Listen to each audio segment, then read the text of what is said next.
बोलिए सूर्य नारायण भगवान की जय। तो आज सुनेंगे सूर्य देव की बड़ी पावन बड़ी सुंदर अलौकिक कथा। तो कथा प्रारंभ करने से पहले अनुरोध है कि कथा को अंत तक सुने, कथा को बीच में छोड़कर न जाएं। सूर्य भगवान सबकी मनोकामना पूर्ण करने वाले होते हैं। बुद्धि, बल, ऐश्वर्य, तेज, प्रताप सबको सूर्य से मिलता है।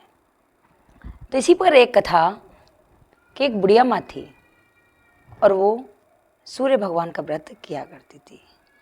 हर रविवार वाले दिन सुबह सूर्य निकलने से पहले बुढ़िया माँ नहाती धोती और अपने आंगन को गोबर से लीपती और जल का लोटा भर के कहानी सुनती और तब सूर्य भगवान को अर्घ दिया करती थी और व्रत किया करती थी और भोग बनाती, सूर्य नारायण का भोग लगाती और फिर बाद में खाया करती थी। तो बुढ़िया माँ के व्रत के प्रभाव से उसके धन धान्य की कोई कमी ना रही। उसके तो धन दिन दूनी रात चौगनी की तरह बढ़ने लगा। अब इस पर एक पड़ोसन थी और वो उसे चिढ़ने लग जाती है और कहती है, देख ना तो इसके घर में गाय है और ना कुछ है और फिर भी ये कितना धन है इसके पास और कहाँ से लाती है, क्या करती है और व्रत करती है और कितने शौक आराम से रहती है। जब वो बुढ़िया माँ उस पड़ोसन उसे चिढ़ने लग जाती है कि उसके पास तो गाय थी नहीं। आया रविवार का दिन तो उस पड़ोसन ने उस गाय को क्या किया कि अंदर बांध दिया। अब पड़ोसन ने गाय को अंदर बांध दिया तो उसको गोबर नहीं मिला। अब गोबर नहीं मिला तो बुढ़िया माँ ने आंगन नहीं लीपा और व्रत नहीं रखा। अब तो सुबह से शाम हो जाती है और बुढ़िया माँ ना तो खाती ना पीती ना कुछ और अंत में बेहोश हो जाती है। रात हो जाती है और उसकी आंख लग जाती है। जब सुबह होता है और बुढ़िया माँ की तब आंख खुलती है तो क्या देखती है कि बड़ी सुंदर गाय और एक बछड़ा आंगन में बंध रही है। अब तो बुढ़िया माँ की खुशी का कोई ठिकाना ना रहा। अब तो बुढ़िया माँ फटाफट खेत में जाती है, खेत में से हरा चारा लाती है, नहाती है धोती है। अब ऐसे ही उस पड़ोसन उसको देखती है गाय को तो फिर वो चिढ़ जाती है कि देख मैंने अपनी गाय अंदर बांध ली तो क्या, इसके तो फिर गाय आ गई।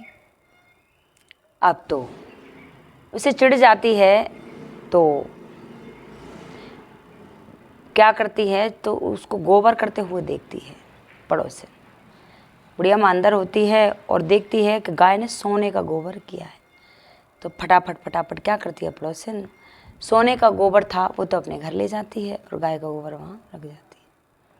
बुढ़िया माँ को ये पता नहीं था, वो अपने उसी गाय के गोबर से आंगन लीपती है उसी पहले की तरह और व्रत रखती है, आंगन लीपती है, नहाती धोती है, भगवान का भोग लगाती है और व्रत रखती है और अपने ऐसी नित्य क्रम से चलती रही।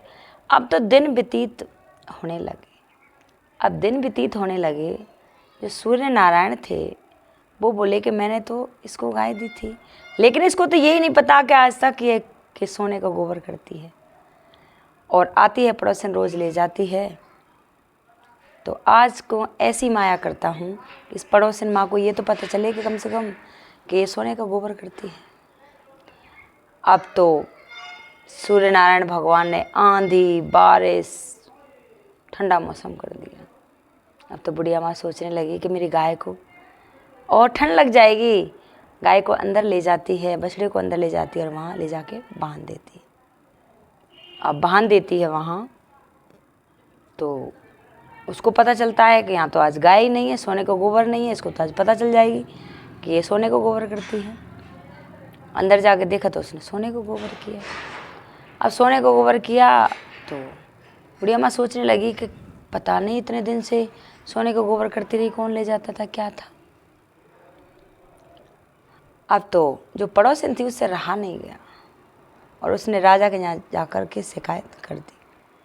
राजा के यहाँ शिकायत कर दी और कहा उनसे, राजा साहब गांव में एक बुढ़िया माँ है और वो उसके पास एक गाय है और वो सोने का गोबर करती है, और उसको क्या ज़रूरत, वो तो बूढ़ी है। धन की तो आपको ज़रूरत है, आप राज्य का पालन पोषण करते हैं, इसलिए उस गाय को अपने यहाँ ले आओ। अब तो ऐसा ही करता है राजा और बुलावा देता है कि उस बुढ़िया को बुला के लाओ। अब बुढ़िया माँ तो वहीं रह जाती है और गाय को खोलकर ले जाते हैं। उस दिन रविवार था। गाय को खोलकर ले जाते हैं। राजा अच्छा सा कमरा सजवाता है, साफ सफाई करवाता है कि भाई सोने का गोबर करेगी।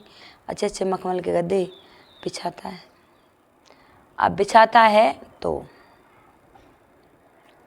और वहाँ बुढ़िया माँ के पास गाय नहीं, गोबर नहीं, वो भूखी प्यासी अपने सारा दिन ऐसे ही निकलते गई, कहाँ गई मेरी गाय, ले गई मेरी बछड़ा, ले गई, ऐसी बिलबिलाती रही सारा दिन। अब तो क्या होता है कि राजा ने सुबह उठ कर के देखा तो वहाँ तो बदबू उठ रही है सारे में। तो जिसने वो शिकायत की थी उसको बुलाया जाता है। शिकायत करने वाली आई, उसको कि तूने तो कहा था सोने का गोबर करती है, और ये तो देखना कैसी बदबू उठ रही है।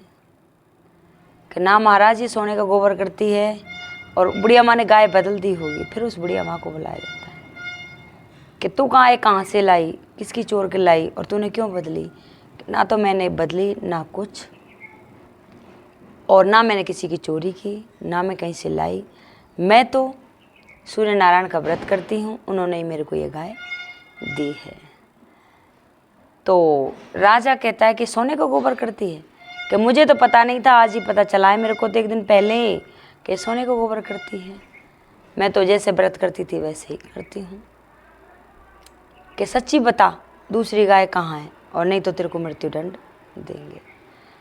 इतना वो कहता है, इतने में आकाशवाणी होती है, अरे मूर्ख राजा, ये मेरा व्रत करती है और मैंने इसको गाय दी है। इसकी गाय और बछड़ा इसको लौटा दे, नहीं तेरा राजपाट सारा नष्ट कर दूँ। जब राजा ये आकाशवाणी सुनता है तो उसका दिल हल जाता है और आकर के राज में सारा वृतांत बताता है और उस बुढ़िया माँ को बुलाकर उसकी गाय बछड़ा दे देता है। जो पड़ोसिन थी उसको दंड देता है कि तूने मेरे साथ बड़ा अपघात किया है और एक बुढ़िया माँ से उसका सहारा छीन लिया, और तू तो मेरा सारा राजपाट नष्ट करवाना चाहती है, ये बात तेरी गलत है।